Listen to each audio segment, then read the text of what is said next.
ಪ್ರತಿಯೊಬ್ಬ ಭಕ್ತನು ಆತಂಕದಲ್ಲಿದ್ದಾನೆ. ಆಶ್ರಮದ ಈಗಿನ ಪರಿಸ್ಥಿತಿ ನೋಡ್ತಾ ಇದ್ರಂತೂ ಎದೆ ಝಲ್ಲನತ್ತೆ. ಯಾವೊಬ್ಬ ಭಕ್ತನೂ ನೆಮ್ಮದಿಯಾಗಿಲ್ಲ. ಆಶ್ರಮವಾಸಿಗಳ ಪಾಡಂತೂ ಕೇಳೋದೇ ಬೇಡ. ಇಷ್ಟಕ್ಕೂ ಇವರ ಭಯಕ್ಕೆ ಕಾರಣ ಏನು ಅಂತ ಹುಡುಕ್ತಾ ಹೊರಟ್ರೆ ಬಿಚ್ಚಿಕೊಳ್ಳೋದು ಭಯಾನಕ ಸಮಾಜಘಾತುಕ ಶಕ್ತಿಗಳ ವಿಚ್ಛಿದ್ರಕಾರಿ ಅಟ್ಟಹಾಸ.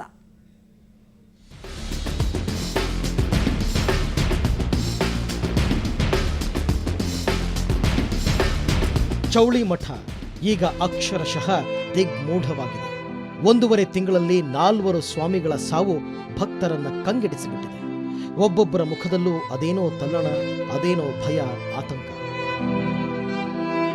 ಬಂದ್ರೂಪಲೆ ಶಾಂತಿನೇ ಇಲ್ಲ. 6 ವರ್ಷ ಆಯ್ತು ನಾವು ಬಂದು, ಒಟ್ಟೆ ಶಾಂತಿ ಇಲ್ಲ. ಬಂದ್ರೂಪಲೆ ಶಾಂತಿನೇ ಇಲ್ಲ. 6 ವರ್ಷ ಆಯ್ತು ನಾವು ಬಂದು, ಒಟ್ಟೆ ಶಾಂತಿ ಇಲ್ಲ.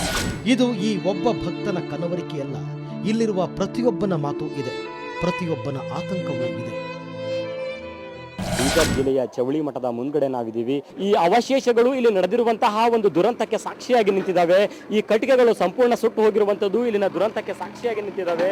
ಏನು ಇಂದು ನಸುಕಿನ ಸುಮಾರಿಗೆ ಕಂಡು ಬಂದದ್ದೇನು ಅಂದರೆ, ಇಲ್ಲಿ ಜಗನ್ನಾಥ ಸ್ವಾಮಿ, ಪ್ರಣವ ಸ್ವಾಮಿ ಮತ್ತು ವೀರಾರೆಡ್ಡಿ ಸ್ವಾಮಿ ಅನ್ನುವಂಥವರು 3 ಜನ ಇಲ್ಲಿ ಸಜೀವವಾಗಿ ದಹನವಾಗಿದ್ದಾರೆ.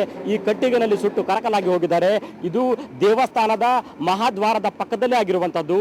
ಒಂದು ಆತ್ಮಹತ್ಯೆ ಮಾಡ್ಕೊಳ್ಬೇಕು ಅಂತ ನಿರ್ಧರಿಸಿರುವಂತಹ ಈ 3 ಜನ ಸ್ವಾಮಿಗಳು ಇಲ್ಲೇ ಪಕ್ಕದಲ್ಲೇ ಇರುವಂತಹ ಒಂದು ಕೆರೋಸಿನ್ ಕೂಡ ಇಲ್ಲಿ ಬಿದ್ದಿರುವಂತದ್ದು ಬಹಳ ಸಾಕಷ್ಟು ಕಂಡು ಬರ್ತಾ ಇದೆ.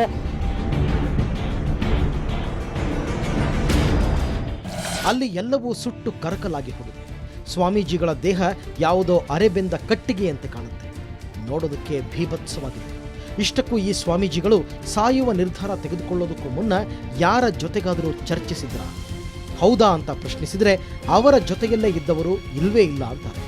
ಅವರು ಕೂಡ ಅಷ್ಟೇ ಭಯದಿಂದ ದೃಶ್ಯವನ್ನ ಕಣ್ಣಾರೆ ಕಂಡಿದ್ದಾರೆ. ಇಲ್ಲ, ನಮ್ಮ ಜೊತೆಯಲ್ಲಿ ಏನು ಮಾತಾಡಿಲ್ರಿ. ಅವರು ಏನೂ ಇಲ್ಲ.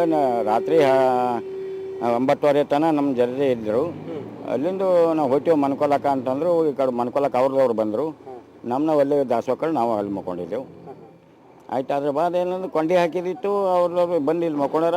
ನಸ್ಕಿನಾಗ ಎಲ್ಲ ಇದಕ್ಕೆ ಏನೋ ಚೀರಿದಂಗೆ ಆವಾಜ್ ಬಂತು. ಆವಾಜ್ ಬಂದ್ರಪ್ಲೆ ಯಾಕೋ ಆವಾಜ್ ಏನು ಹೊಂಟದ ಅಂತೇಳಿ ಏಕ್ದಮ್ ಎಚ್ಚರಿಕೆ ಇದು ಆಯ್ತೇಳಿ ಆವಾಜ್ ಭೀ ಬಂತು. ಫರ್ ಅಂತ ಆವಾಜ್ ಬಂತು. ಅದು ಬಂದ್ರಪ್ಲೆ ಉರಿ ಭೀ ಎದ್ದಿತ್ತು ಒಮ್ಮಿಗೆ. ಹೀಗಾಗಿ ಏನು ಉರಿ ಹತ್ಯದ ಅಂತೇಳಿ ಎಲ್ಲರೂ ಪೊಲೀಸರು ನಾವೆಲ್ಲ ಇಲ್ಲಿ ಮತ್ತೆ ಎಲ್ಲ ಬಂದು ನೋಡ್ರೆವು. ಉರಿ ಹತ್ತಿದಿತ್ತು. ಅದು ಏನು ಆರ್ಸರ್ ಅಂದ್ರೆ ಭೀ ಕಂಟ್ರೋಲ್ ಆಗಲ್ಲ. ಇಷ್ಟಕ್ಕೂ ಈ ಸ್ವಾಮೀಜಿಗಳು ಇಷ್ಟು ನಿಗೂಢವಾಗಿ ಸತ್ತಿದ್ದೇಕೆ ಅಂತ ಕೆದಕ್ತಾ ಹೋದರೆ ಖುದ್ದು ಆಶ್ರಮವಾಸಿಗಳಿಗೂ ವಿಷಯ ಗೊತ್ತಿಲ್ಲ. ಅವರು ಕೂಡ ಇವರು ಅಗ್ನಿ ಪ್ರವೇಶ ಮಾಡಿ ಸತ್ತಿದ್ದಾರೆ ಅನ್ನೋದನ್ನ ಅರಿತುಕೊಂಡಿದ್ದು ಅವರು ಗೋಡೆಗಂಟಿಸಿದ್ದ ಆತ್ಮಹತ್ಯಾ ಪತ್ರಗಳ ಮೂಲಕ.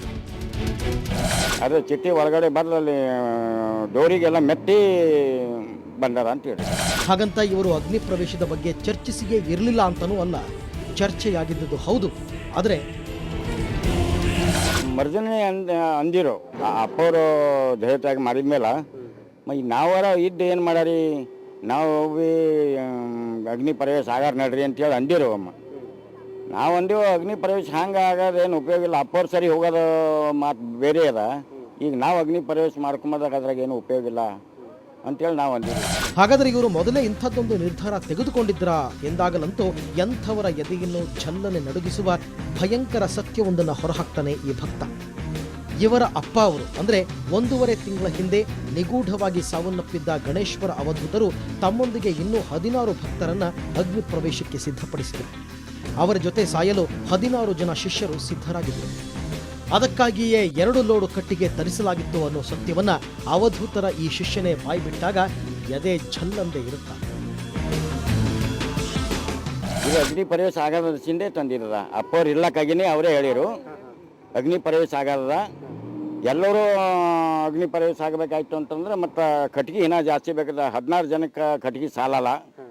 ಮತ್ತು ಕಟ್ಗೆ ಇನ್ನೂ ಒಂದು 2 ಲಾರಿ ಕಟ್ಗೆ ತರ್ರಿ ಅಂದ್ರೆ ತರ್ಲಕ್ಕೆ ಎಲ್ಲ ಆರ್ಡರ್ ಕೊಟ್ಟಿದ್ದೆವು. ಕಟ್ಗೆನೇ ಬರಲ್ಲ ಹೋದು. ಸುಟ್ಟು ಕರಕಲಾಗಿರುವಂತಹ ಕಟ್ಟಿಗೆಗಳು ಅಷ್ಟೇ ಅಲ್ಲ, ಆ ಸ್ವಾಮೀಜಿಗಳು ಏನು ಉಪಯೋಗ ಮಾಡ್ಕೊಳ್ತಾ ಇದ್ರು ಆ ಕೆಲವು ವಸ್ತುಗಳು ಕೂಡ ಇಲ್ಲಿ ಕಂಡು ಬರ್ತಾ ಇದೆ. ನಾವು ನೋಡ್ತಾ ಇರ್ಬೋದು ನಾವು ನೋಡ್ತಾ ಇರ್ಬೋದು ಸ್ವಾಮೀಜಿಗಳು ಏನೇನು ಉಪಯೋಗಿಸ್ತಿರುವಂತಹ ವಸ್ತುಗಳು ಕಂಡು ಬರ್ತಾ ಇದೆ. ಈಗ ನಾವು ನೋಡ್ತಾ ಇರ್ಬೋದು ಈ ಒಂದು ಅವರ ತಂಬಿಗೆ ಅಂತ ಏನು ಹೇಳ್ತೀವಿ, ಆ ಸ್ವಾಮೀಜಿಗಳು ಬಳಸುವಂತಹ ವಸ್ತು ಇದು. ಜೊತೆಗೆ ಇನ್ನೊಂದು ಸ್ವಾಮಿಗಳು ಬಳಸುವಂತಹ ಮೊಬೈಲ್ ಕೂಡ ಈ ಒಂದು ಘಟನೆಯಲ್ಲಿ ಸುಟ್ಟು ಕರಕಲಾಗಿದೆ.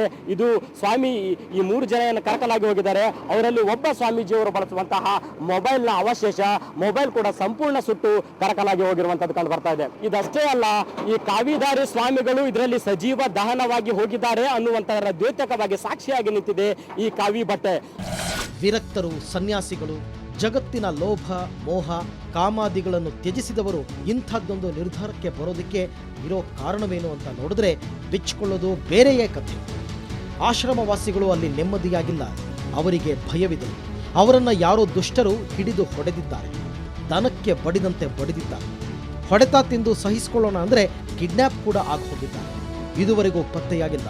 ಹೀಗಿದ್ದಾಗ ಅಲ್ಲಿಯೇ ಇರೋ ಬದುಕೋ ಧೈರ್ಯ ಯಾರಿಗೆ ಬರುತ್ತೆ ಹೇಳಿ? ಒತ್ತಡ ಏನು ಅಂದ್ರೆ ಜನರದು ತಕ್ಲೀಫ್ ತಾಳಲ್ ಕಠಿಣ. ಇಲ್ಲಿ ಇದ್ದರ ಏನು ಉಪಯೋಗದ, ಅಗ್ನಿ ಪ್ರವೇಶ ಆಗರ ಅಂಥೇಳಿ ನಿರ್ಧಾರ ಮಾಡಿರಿ. ಅಂದ್ರೆ ಇಲ್ಲಿ ದಿವಸ ಒಬ್ರಿಗೆ ಹೊಡೆಯೋದು, ಕಿಡ್ನ್ಯಾಪ್ ಮಾಡ್ಕೊಂಡು ಒಬ್ರಿಗೆ ಒಯ್ದರು. ಅದ್ರದ್ದೇನು ಪತನ ಎತ್ತಲಿಲ್ಲ. ಅದು ಯಾರು ಮಾಡಿದ್ರು ಅಂಬೋದು ಯಾರಿಗೆ ಗೊತ್ತದ್ರಿ. ಅವರು ಕಿಡ್ನ್ಯಾಪ್ ಮಾಡಿದರೆ ಬಿ ಅವರು ಬಟ್ಟಿ 5-6 ಜನ ಇದ್ದರಂತ. ಅದು ರಾತ್ರಿ ಏನದ ಅಂದ್ರೆ 4ಕ್ಕೆ ಇದು ಎಷ್ಟು 9ಕ್ಕೆ ಆಗೈತೆ ನೋಡಿ. 9ಕ್ಕೆ ಹೊಂಟೋಗ್ಯಾರ ನೋಡ್ರಿ ಅವ್ರು. ಈಗ ಅದು ಅಲ್ಲೆಲ್ಲ ಬಟ್ಟಿ ಇದೆಲ್ಲ ಬಿದ್ದೆವು.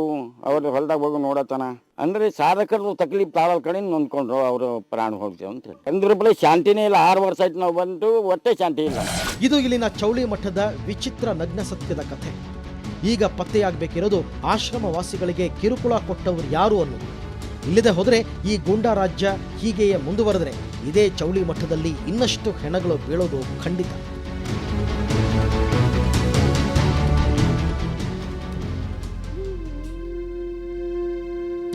ಇಷ್ಟೆಲ್ಲ ಭಾನಗಳಿಗೆ ಸಾಕ್ಷಿಯಾದ ಈ ಆಶ್ರಮದ ಇತಿಹಾಸ ಎಂಥದ್ದು ಹೇಳ್ತೀವಿ ಸಣ್ಣದೊಂದು ಬ್ರೇಕ್ನ ನಂತರ.